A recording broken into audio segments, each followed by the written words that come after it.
Les journalistes de Côte d'Ivoire à l'unité de gestion forestière de Yapo Abe dans le département d'Agboville pour se familiariser aux techniques de reboisement. Le Nigeria a trouvé un accord avec la Banque africaine de développement sur un prêt d'un montant d'1 milliard de dollars pour faire face au déficit public afin de respecter ses engagements budgétaires d'investissement et de relance de la croissance du pays. Bonsoir à tous et merci de nous retrouver sur Business 24 Africa. Combien reste-t-il d'hectares de forêt en Côte d'Ivoire? Qu'est-ce qui est fait en matière de reconstitution du tissu forestier ivoirien?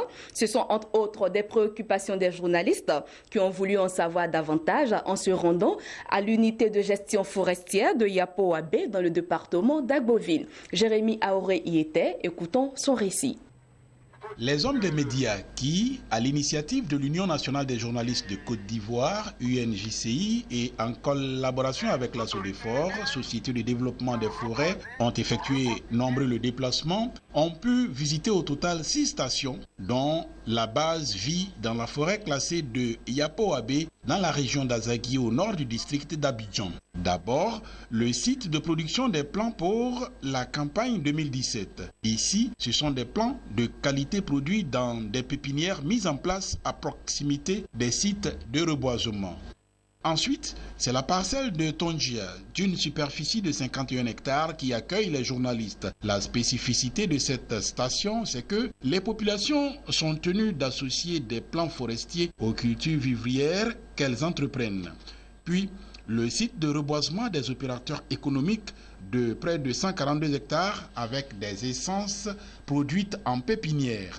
Il s'agit de répondre à la nouvelle politique forestière qui stipule que les opérateurs du secteur doivent entreprendre une reconstitution du tissu forestier en compensation des coupes opérées. Quant au site de reboisement par enrichissement, il aura permis aux hommes des médias d'apprécier les résultats des opérations de reboisement réalisées par les colons Martino et Aubreville entre 1929 et 1931 pour l'un et de 1931 à 1954 pour l'autre. Ici, les journalistes ont pu découvrir les ruines des logements des cadres de l'époque.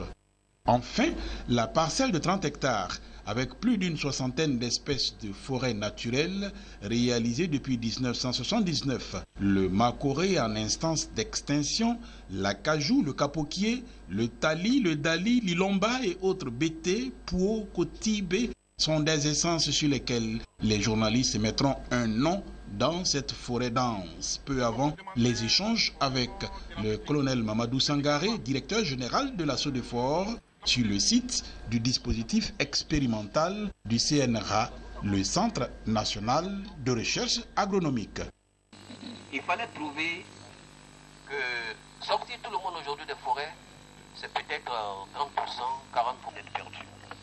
D'autres vont vous dire, c'est peut-être 1 million de personnes, 2 millions de personnes qui vont se retrouver sans abri, ainsi de suite.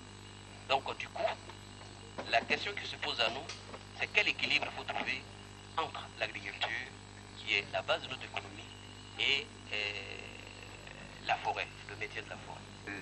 On a déjà des débuts de solutions.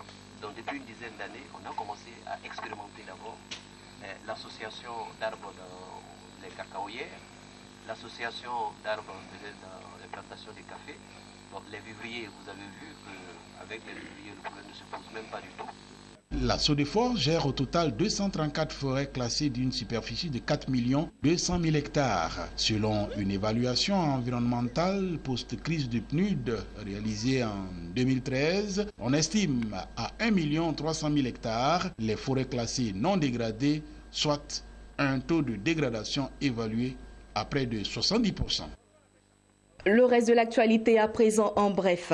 En visite officielle au Nigeria, Akeumi Adesina, le président de la Banque africaine de développement, a indiqué que son institution, le gouvernement fédéral nigérian, avait trouvé un accord pour un prêt d'1 milliard de dollars. Cette opération qui sera finalisée le mois prochain est assortie d'un taux d'intérêt concessionnel de 1,2% pour une maturité de 4 ans. Dans un contexte de prix bas du pétrole, le gouvernement fédéral de l'économie la plus peuplée d'Afrique doit faire face à un gros déficit public pour respecter ses engagements budgétaires d'investissement et de relance de la croissance. Le gouvernement a prévu dans ce sens de rechercher des appuis extérieurs en plus d'autres emprunts de l'ordre de 4 milliards de dollars. Terminons avec cette information.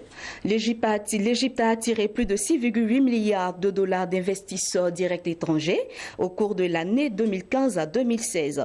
Le pays espère mobiliser 10 milliards de dollars au cours de la période 2016-2017 dans le but d'automatiser le processus de création d'entreprises, de gagner plus de devises et de relancer son économie. En 2015, en matière de capitaux investis, l'Égypte a reçu 14,5 milliards de dollars d'investissements directs étrangers, faisant d'elle le pays africain qui a attiré le plus d'investisseurs étrangers. Voilà, c'est ici que nous nous arrêtons pour aujourd'hui. Merci de nous avoir suivis et l'information continue sur BusinessDes 24 Africa.